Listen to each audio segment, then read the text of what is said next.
Christmas was always my thing. I'm Jake, 29 years old, and I've been the self-appointed holiday coordinator in my family since I was 21. It started the year my parents split. Everyone was kind of lost. Awkward silences around the dinner table, weirdly timed texts about maybe doing something small this year, and my little cousins whispering that they missed real Christmas. So I stepped up, booked a cabin, organized Secret Santa, cooked most of the food, and somehow made everyone feel like it was still magic. After that, it stuck. Year after year, they'd all wait for my group text in October asking, "Same plan this year?" I didn't mind. Honestly, I loved it. Planning stuff gave me purpose, especially around the holidays when I wasn't exactly swimming in my own social plans. I'm not married, no kids, not even really dating anyone serious. Meanwhile, my older brother Ryan, he's 34, has the suburban checklist: wife, 2 kids, labradoodle, soccer games on the weekends, and the energy of a guy who's constantly posting vague status updates like family first, always. We're different, let's put it that way. Ryan's the golden boy. He was always the one with the perfect GPA, the loud laugh at the dinner table, the guy my aunts would compare their sons to with a sigh. I was the quieter one, the organizer, the helper. The "thanks for taking care of that, Jake" guy? No one asked if I wanted to be that guy. It just sort of became expected. The funny thing is, I don't think Ryan even liked Christmas that much. He didn't like the driving, the logistics, the noise. But he liked the attention. Being the one to walk in late with a big bag of gifts, getting the kids to cheer his name like he was Santa himself. I never minded. I liked being in the background. I just wanted people to be happy. And if I'm being honest, I wanted to feel included. This year, though, something felt off. It started small. I sent the usual message in early October, asking if everyone wanted the same lodge we've been going to for the past 3 years. It's this beautiful place tucked into the mountains about 2 hours from where we all grew up. A little expensive, sure, but we split the cost. I cover the deposit and manage the whole booking, and then everyone Venmos me later. I sent the message, same as always. Got the usual replies, "Sounds great. Thanks, Jake, you're the best." Except from Ryan. No reply. Not for 2 days. Then he finally texted, "Actually, we're thinking of doing something different this year. More local. With all the kids, you know." That was it. No apology for the delay. No, "what do you think?" Just a decision. "We're thinking." As if he speaks for everyone. So I asked for details. Where? When? Who's organizing? And he just said they were figuring it out. I let it go. Figured maybe they were stressed, or maybe I was overreacting. A week later, my mom called me and said she assumed I was still handling Christmas, same as always. She hadn't heard anything different. Neither had my cousins. So I went ahead and booked the lodge again. Sent out the confirmation email with the check-in info. Even put together a shared Google Doc for food and gifts. Everyone seemed on board. Still, Ryan never filled out his section. Fast forward to the first week of December, and he finally calls me. That alone was weird. Ryan never calls. It's always voice memos or short texts. But now he was suddenly friendly, chatty, like we were best friends again. He said he had some bad news. Apparently, there was a scheduling issue. His family accidentally double-booked something else on the same weekend as the lodge trip. His wife's parents were flying in from out of state. He sounded sheepish, almost like he wanted me to be the one to offer a solution. "It's just bad timing, bro," he said. "Total mix-up.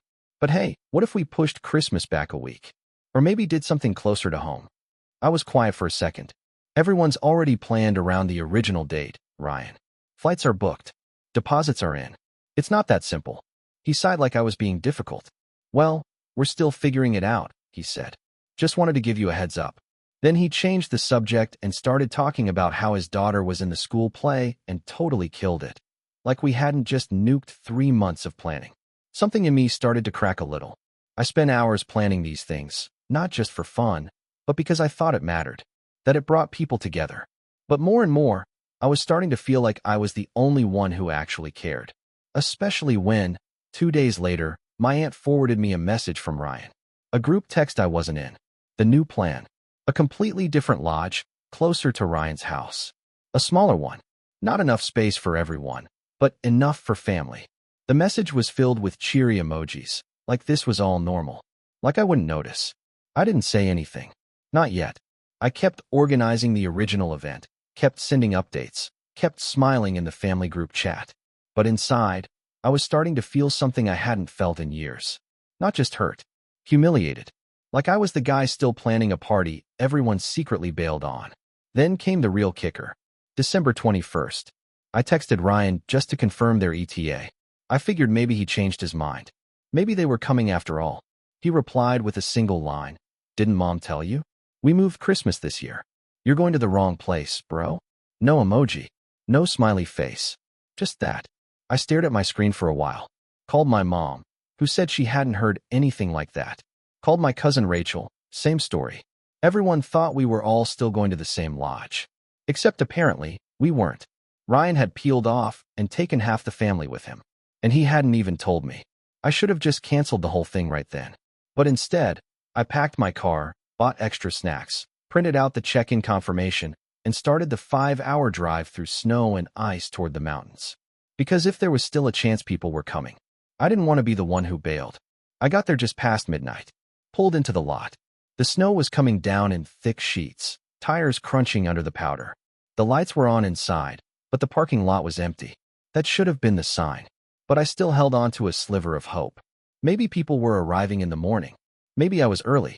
I dragged my suitcase across the walkway, boots squeaking on the wood steps, and unlocked the front door. The lodge was warm, silent.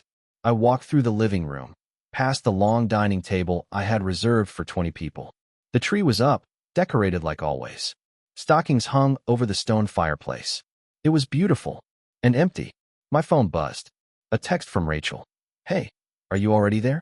Ryan told us the lodge changed this year, but we weren't sure if it was a prank or not. We're with him. Where are you? I stood in the middle of the room, holding my suitcase, staring at the fireplace. My chest felt hollow. I didn't even respond.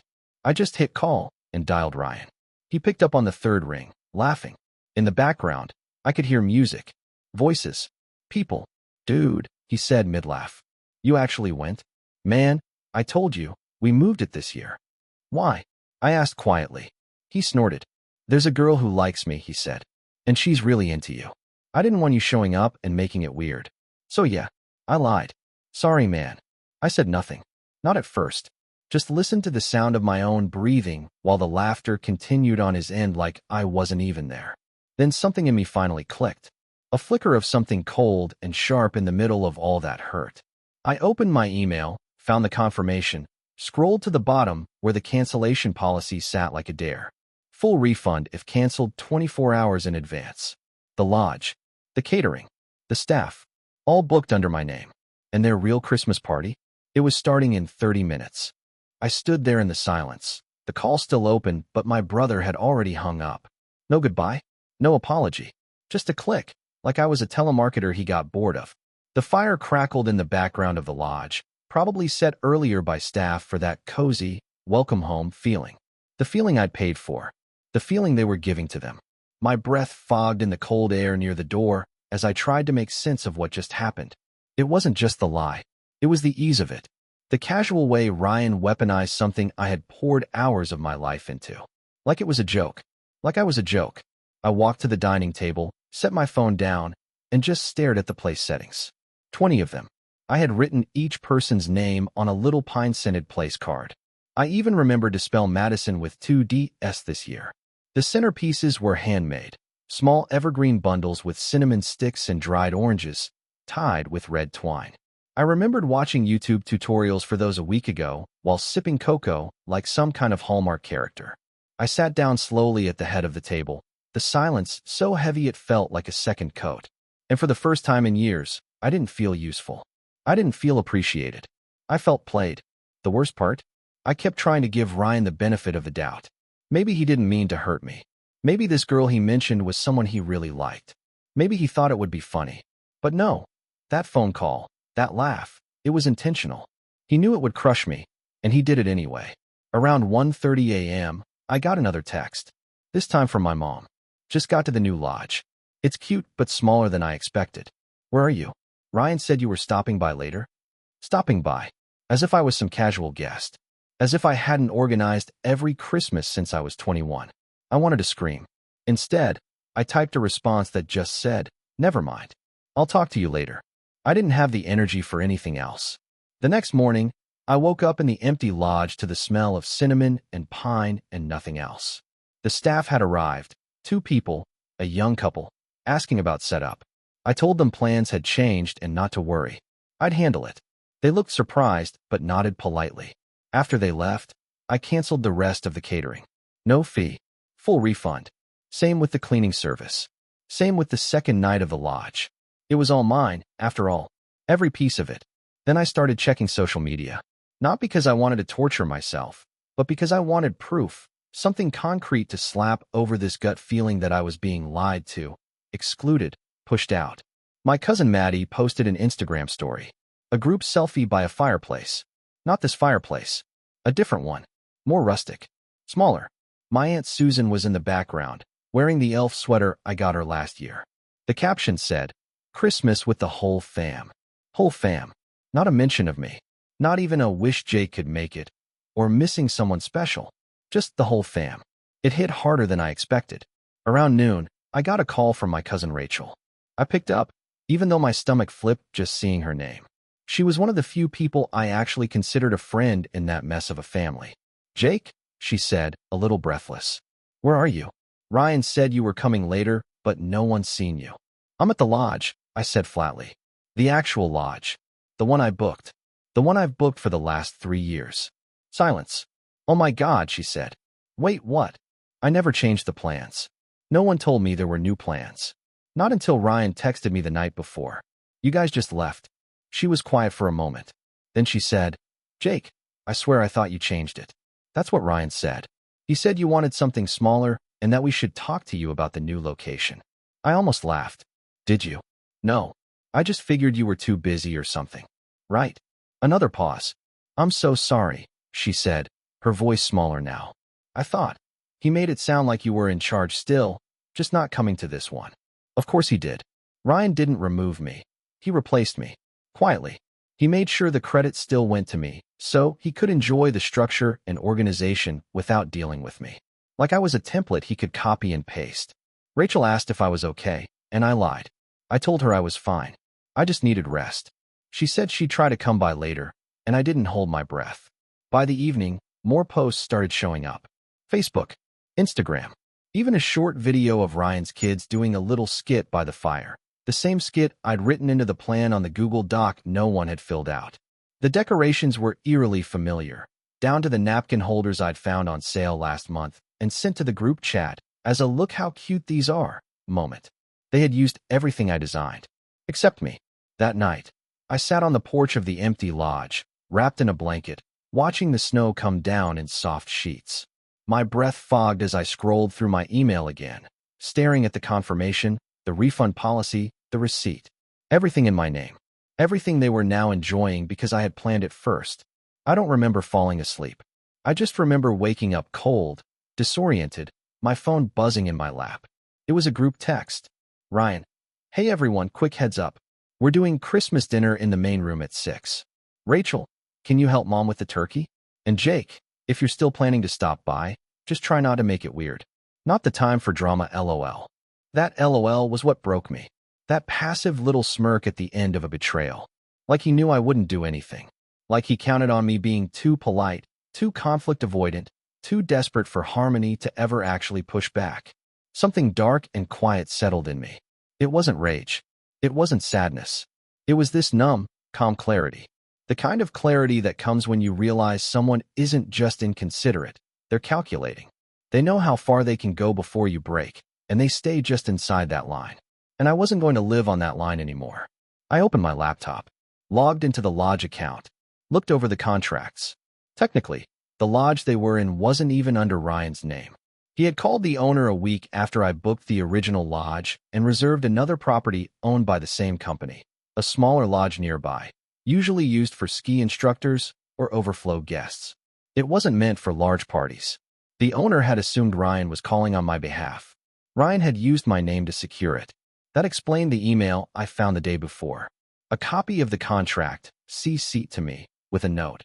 "Thanks for booking both spaces, Jake. Glad your family can all be together this year." I hadn't even seen it until now. I sat there staring at that email. And I knew, with sudden certainty, that this wasn't a mistake. This wasn't a misunderstanding. Ryan had gone behind my back, used my name, split the family, and then left me alone on Christmas because he didn't want to deal with me getting attention from a girl who liked me. I was done. I reached out to the lodge owner, asked if she could hop on a quick call. She was a sweet woman named Marlene who remembered me from the past few years. She answered within 10 minutes. I asked her to verify the names on both contracts. She confirmed it. My name on both. My card on both. My signature. She sounded confused, even a little worried. Jake, are you not staying at both lodges? No, I said. Just the one. And I won't be needing the second one. A pause. Then she said, gently, you know the Christmas party is happening there right now? Yeah, I said. But I never agreed to that. Marlene went quiet. Then she said, let me call you back in a few. I said thank you and hung up. 15 minutes later, I got an email. Subject, contract cancellation confirmation. I canceled the second lodge. Just like that. And the contract clearly stated, if the primary signer is not physically present, all guests must vacate within the hour following cancellation. No exceptions. It was all in my name. Every last bit of it. My phone buzzed again. Rachel. One word. Jake. Another buzz. This time a call. I picked up. Her voice was hushed and panicked. Did you just... Jake, everyone's freaking out. The staff said we have to leave. Ryan's arguing with them, but they said it's your name on everything. I didn't say anything. Then, quietly, she added, he's losing it. He said you're overreacting. That you're ruining Christmas. Is that true? I looked around the quiet, peaceful lodge. My lodge. The one I had booked for the family that forgot I existed. And for the first time in years, I smiled. Maybe, I said. Or maybe I'm finally starting to take my name back. After I hung up on Rachel, I just sat there. It was quiet again. Not peaceful quiet, heavy quiet. Like the air had thickened around me. I stared at the blinking cursor on my laptop screen for what felt like an hour, my mind blank. No rage, no sadness. Just emptiness. Like I'd given so much to this family, to this holiday, to them, that there was nothing left inside me to even react. I was supposed to be there with them. Laughing, drinking hot cider, watching the kids open their matching pajamas. I should have been part of the photos, the traditions, the stories they'd tell next year. Instead, I was a ghost haunting a cabin I paid for. That night, I didn't sleep. I just lay on the couch in the lodge, staring at the ceiling beams while the wind howled outside. Every time I closed my eyes, I saw Ryan smirk when he said, "Didn't want you making it weird." Every time I turned my head, I saw the empty chair beside me that should have been filled with family. By morning, the numbness gave way to something else. Not anger. Not yet. More like exhaustion with a pulse. I packed my things, stripped the bed, left the key on the kitchen counter, and drove home in silence. 5 hours through snow-covered roads with no music, no podcasts. Just the occasional buzz of a phone I refused to check. I needed to get away. From them. From Christmas. From the part of me that still hoped they'd call and apologize. They didn't. Not that day. Not the next. When I finally checked my messages, I had 3 unread texts from my mom. The first said, "Heard what happened. I'm sure it was a misunderstanding. Don't let this ruin the holiday, honey." The second was shorter. "You know how your brother is. He means well, just isn't great with stuff." The third, "Next year, let's all just talk more clearly, okay? Next year." Like we were already skipping past what happened. Like my pain was a scheduling conflict they'd circle back to in Q4. Ryan never texted. Not once. I didn't go to New Year's. I didn't answer calls. And when I started getting Venmo requests in early January for Christmas dinner and lodging share, I ignored them. Let them wonder. Let them stew. I spent that entire first week of January holed up in my apartment. Curtains drawn, lights dim, still not ready to face the world.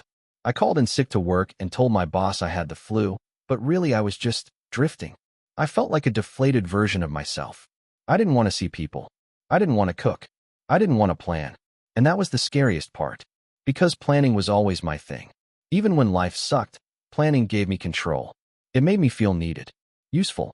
But after what Ryan did, after the way the whole family followed his lead like I was disposable, I didn't even know who I was anymore. One morning, around 6 a.m., I was lying on the couch again when my phone buzzed. A message from my friend Erica. "Hey, I know it's random, but do you still do event planning stuff? My company's team retreat is a mess. We need help. Pays well. Interested." I almost ignored it. But then I thought, why not? It was something, a distraction, a reason to shower. So I said yes. The gig was simple, a weekend retreat for a tech startup's leadership team. They needed someone to coordinate housing, meals, and team-building activities. It was only 10 people. Nothing fancy. I took the job and spent the next 2 weeks building out a plan that would have made a cruise director weep. And here's the thing. I enjoyed it. For the first time in weeks, I felt like myself again. No passive-aggressive family comments. No one expecting things without gratitude. No one pretending I didn't exist while using all my ideas. These people paid me to do what I loved, and they said thank you. Repeatedly. They even invited me to dinner with them the last night. One of the execs pulled me aside afterward and said, "You ever think of doing this full-time?" I laughed. "You mean, like, starting an event planning company?" He nodded. "You're really good. Better than anyone we've worked with before. If you ever go pro, let me know. We'd totally use you again." That sentence stuck in my head the whole drive home. If you ever go pro. Something about that flipped a switch in my brain. I'd been organizing events for nearly a decade, for free, for people who didn't value it. What if I stopped giving it away to people who expected it and started charging people who actually appreciated it? That night, I opened a blank document on my laptop and started brainstorming. Business names, package ideas, a basic rate sheet. It felt strange at first, like I was trespassing on someone else's dream. But the more I wrote, the more I remembered. This was my dream. It always had been. I just never thought I was allowed to chase it. I was too busy playing helpful little brother to realize I was capable of more. Within 2 weeks, I built a website using a free template and a cheap domain name. I called it North Star Planning. Simple, clean, just enough to feel real. I posted about it once on LinkedIn. Just a quiet little update. After years of helping friends and family with events, I'm officially launching North Star Planning. If you or your company need help with retreats, parties, or team-building events, I'm your guy. Let's make something special. I didn't expect anything. But then, something wild happened. People responded. Dozens of comments. Messages. Likes. Friends tagging friends. Old coworkers reaching out. Actual leads. By the end of that month, I had booked 3 more gigs. All word of mouth. All paid. And not once did anyone try to lowball me. No guilt trips. No, but you're so good at this, can't you just? They just hired me. Trusted me. Paid me. It was the strangest, most empowering feeling in the world. Around that same time, I got a text from my Aunt Susan. "Jake, I heard you canceled the Christmas lodge and kicked everyone out. What happened? Ryan said you were upset, but wouldn't talk about it." No mention of the fact that I wasn't invited. No apology. Just concern for the people I'd inconvenienced. I stared at the message for a while, then deleted it. I didn't need to explain myself. Not anymore. I spent February building. I learned how to invoice properly. Made a basic logo. Hired a freelance designer to spruce up my website. I wasn't pulling in huge money, but it was mine. My hours. My work. My joy. And the weirdest part? I didn't miss them. Not the family group chat. Not the endless planning threads. Not the invisible weight of trying to be the glue for people who never held me with the same care. I started waking up earlier. Going for walks. Cooking meals for one without feeling lonely. I even started journaling, something I never thought I'd do. Just short notes to myself. Reminders that I wasn't broken. That being left behind didn't mean I was worthless. One entry said, "They didn't throw you out. You outgrew them." Big difference. By March, I had 5 clients lined up for the summer. One was a small wedding in Colorado. Another was a corporate picnic for a startup in Seattle. The biggest one? A multi-day offsite for a nonprofit in the Catskills. 50 guests, fully catered, with workshops and panels. And when I saw the budget, $42,000. They asked if I could handle it. I said yes. And I meant it. For the first time in my life, I wasn't just the guy who made holidays easier for everyone else. I wasn't background noise. I wasn't the fallback. I was the planner. The one with the vision.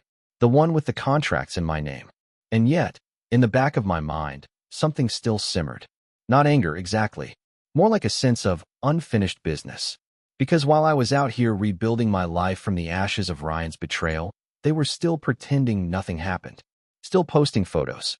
Still smiling in group shots I was cropped out of. They didn't deserve a confrontation. But they did deserve clarity. They needed to know I saw them. All of them. For who they really were. And when the time was right, they would. There's something liberating about success when no one expects it from you. By April, North Star planning wasn't just a side hustle. It was a functioning business. I had 3 full events under my belt, a modest portfolio, and steady interest from clients who found me through referrals or social media. It wasn't flashy yet. I wasn't posting beach photos captioned #BossLife or raking in 6 figures. But it was mine, and it was growing. Quietly, steadily, professionally. What surprised me most was how natural it felt to keep my wins to myself. I didn't tell my family, not even my mom. Not when my website made it onto a curated list of best new planning startups. Not when I was flown out for a paid retreat in Oregon, and not when a private school booked me to coordinate their graduation weekend. The old me would have texted the group chat with updates, maybe even tagged Ryan in a humble brag post for laughs. But now, I wanted them in the dark. Not out of spite, not really, but because it felt right. Poetic, even. For once, they didn't get a front row seat to what I built. They didn't get to weigh in or water it down or find a way to spin it around themselves. They'd see it later, when I was ready. And as fate would have it, that moment came sooner than I expected. It started with a phone call from a woman named Elaine, a corporate HR manager planning a summer retreat for a nationwide insurance company. They wanted something quiet but upscale, with nature and rustic charm, but not too remote. As she described the vibe they were going for, fireplaces, snowy mountains, a long wooden table for the final night dinner, a thought sparked in my mind. I knew a place like that. In fact, I knew too. You ever heard of Deer Pines? I asked casually.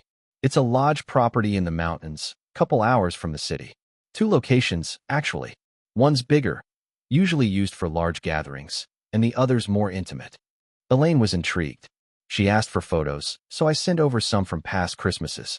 Not the ones with family, just the decor, the food setup, the room layouts. She was sold. We'll take both lodges, she said. We want to split the team into departments the first 2 nights, then bring everyone together for a final evening. And, if you're available, we'd love to have you on site to manage. I told her I'd be there. What I didn't tell her was that my family had already booked the same weekend for their annual Christmas gathering. I found out by accident, or rather, by design. A few weeks earlier, I had quietly followed Ryan's wife on Instagram with a throwaway event account I created for research purposes. She accepted. And sure enough, she posted a story in March, a shot of her laptop, a glass of wine, and a caption, "Christmas planning in full swing. Deer Pines, we're coming back." Same lodge, same week, same smug tone. They had no idea what was coming. But I didn't want to just crash their party or take their spot. That would have been petty. No, I wanted something better.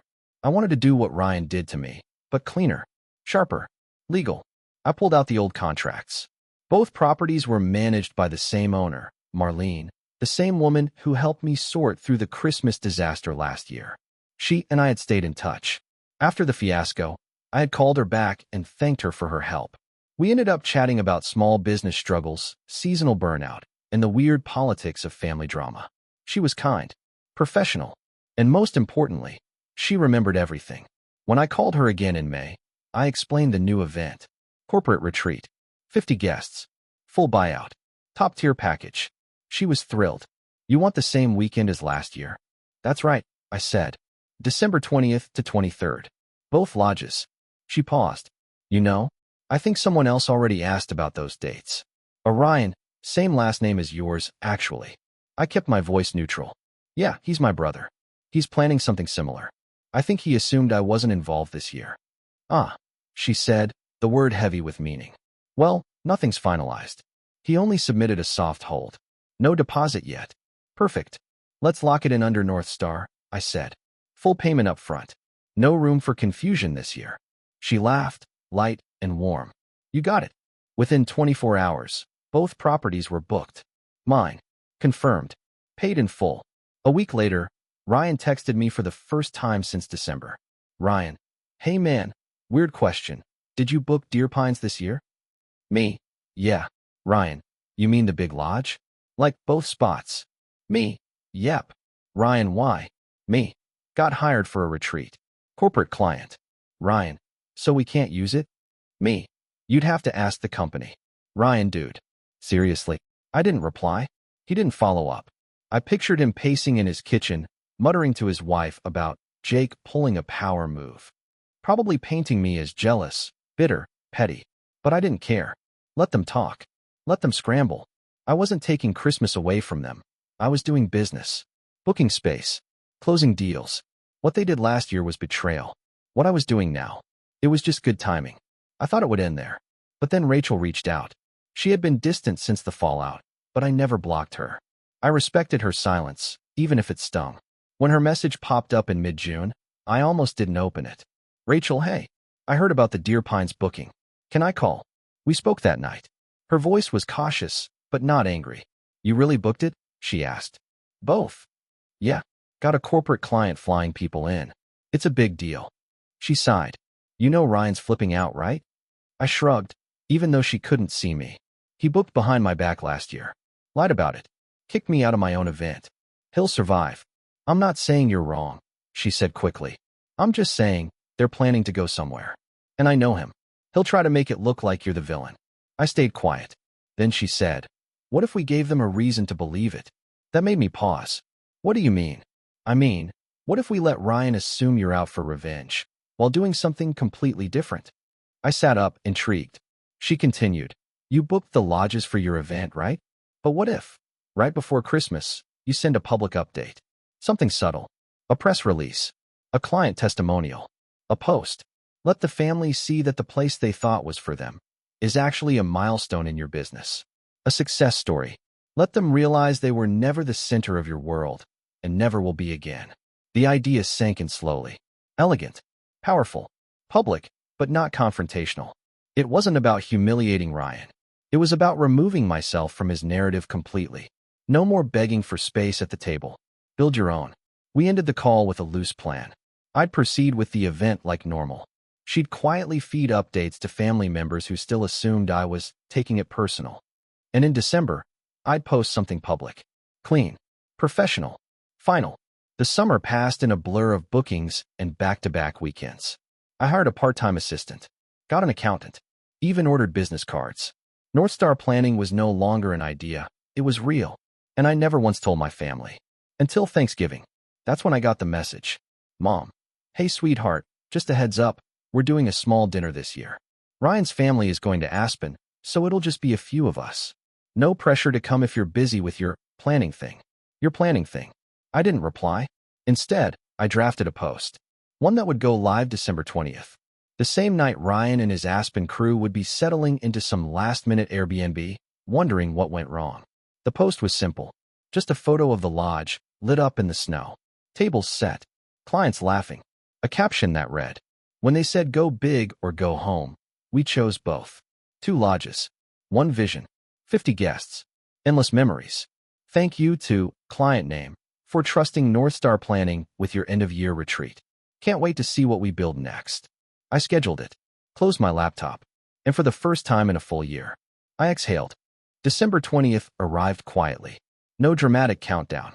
No nervous pacing. Just a calm, steady morning where everything went exactly according to plan. I woke up before sunrise in the main Deer Pines Lodge, the same one I'd booked for my family for years. Snow covered the trees like a postcard, the kind people frame and hang up to pretend their lives are peaceful. Staff moved efficiently through the halls. Coffee brewed. Name tags were laid out. Lanyards straightened. 50 guests would arrive by noon, and every detail was already locked in. This time, though, I wasn't waiting for family. I was running a business. By early afternoon, the place was alive. Laughter echoed through the halls. Teams split off into breakout sessions. Fires crackled in both lodges. The second property, yes, the one my family had been forced to vacate the year before, was now hosting workshops and networking dinners. Every room was full. Every schedule block used. Every contract fulfilled. No chaos. No guilt.